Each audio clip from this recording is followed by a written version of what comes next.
Hi, this is my first video I've ever done. I just want to show some modifications which I've done on my Myford lathe. The main one is this adjustable speed motor,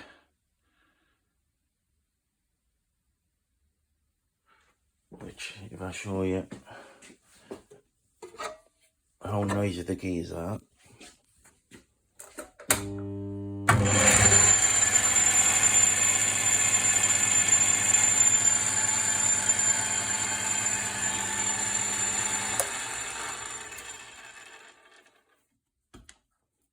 Which will be wearing the gears out and everything. Now I wanted to come up with some sort of idea to put the feed on, so what I did was I've got this adjustable feed motor.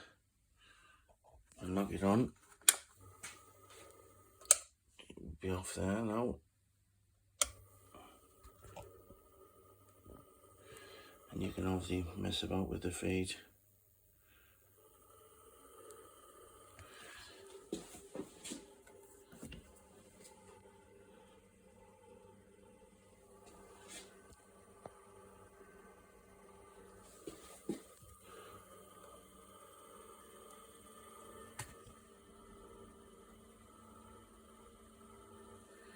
Obviously a lot quieter and obviously less wear on the gears.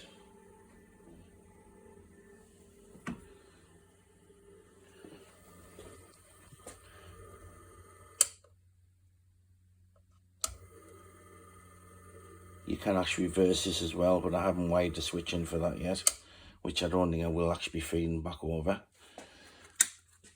This motor just actually pulls off. It's got a keyway there, and I've got a drive bar which sits in a dowel there.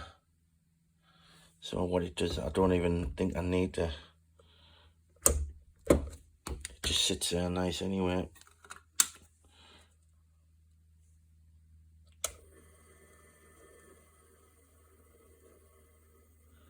You can go really down to fine feed.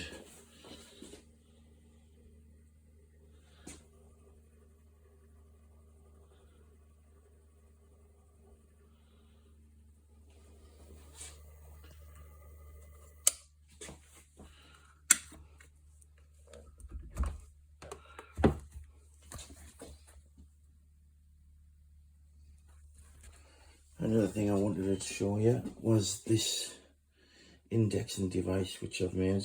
I did get the idea of somebody else on YouTube, but I have improvised it a little bit. What I've done is exactly the same sort of a wedge type of collet sort of thing, which you tighten that bolt up.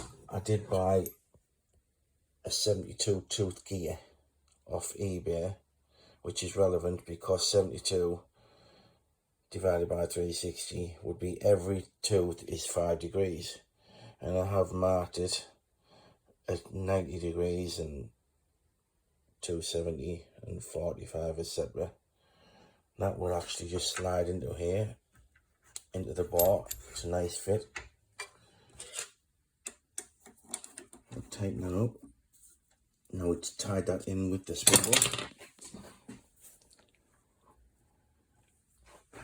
Now if I wanted to, I could go into the, put my puller through now. It ties the gear up nice and tight, doesn't move. This is just on a sort of a spring, and it's threaded into there, so what it does when it pulls under there, it allows it to turn and takes the pressure off. And all I do to select it again is go back in there. I've done the same with my drive handle,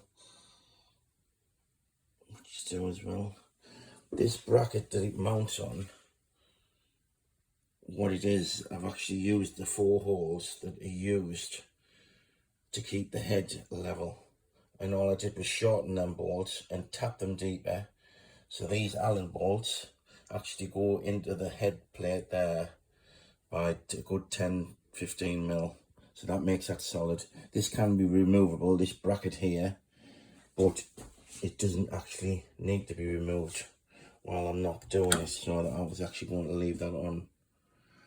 Another thing I did do, my wick design for the head never seemed to work very good, so I actually dismantled it all and actually drilled my own little hole with a little oil well in there, which I actually just fill the oil cap up every now and again, just to make sure that the headstock bearing is actually getting some oil all the time. With regards to the chucks, like releasing when you go in reverse, I've actually put a grub screw in every one of my chuck plates or something, in every one, and it goes all the way to the centre. And what I do is wind them up till they lock up. I then can get in and nip down and bolt up. It's just a bit of a safety thing for that. This thing here is actually my tool post, and what I have to do was, I think it was 5/8 height, but they were slightly wearing the edges. So what I actually did, I put it on my milling machine and actually took 0.1 off, which actually cleaned it all up. Now 16mm tools, sitting nice, and I actually put some dowels which are actually bang on square, and same with that one as well, and same if I needed one on the back face I could actually do that. This is actually the clamp head which goes on, and it does sit nice 16mm diameter shafts, square shafts. This is my drilling attachment I've actually made. It's got 2 bearings in. The height is 16mm, and if you have a look, what I've done is, to make sure it doesn't slide about when I'm actually doing, I've actually put a dowel in there as well. So what that would do, actually clamp that nice, and then this thing, I've got a spindle which I bought. It's just a ER32 collet, I think it is. I can actually put my drill on here and drill into the face, whatever I want to do. Or I can actually lock it up with a collar thing. Oh, I've got it somewhere. I could actually lock this thing up so it's going to there.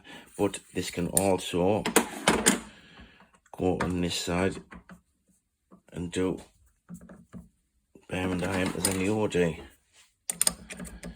And just drill holes or whatever I want to do. If I wanted to mill, this would actually spin around there now, clamping up. Another thing I did do, I could never get the grease nipples, the ones with the gun to work properly. They always leaked with the spring pusher thing. So I actually got all my grub screws and I actually drilled a centre drill hole, and what I do is I actually just use one of these, and it would seem to work good. It seems to work better. It doesn't leak. It's just an oil squirty bottle, but it doesn't leak out of the top. That's just another view of the motor. I've just glued the control box onto the side of there, but this is obviously independent now. You can obviously set this to whatever feed you want, and it just obviously sits, it just slides on nice. That's just a driving dog that's in the head there, the end of the bed there now.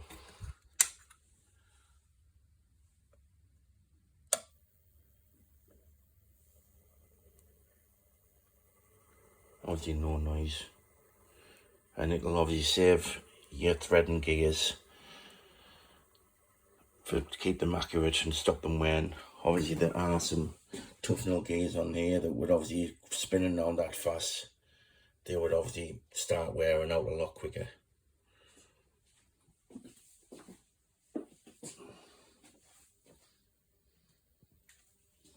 I did also buy a new motor for this, and I did fit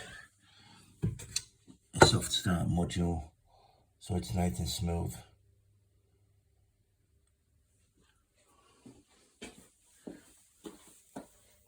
That is the motor there. It's a 4GN 25K. It was on Amazon for, I think, £63. I think it comes from with the controller as well, and it works really good. That's just my milling machine there. My Chester Champion. My tooling. There's me.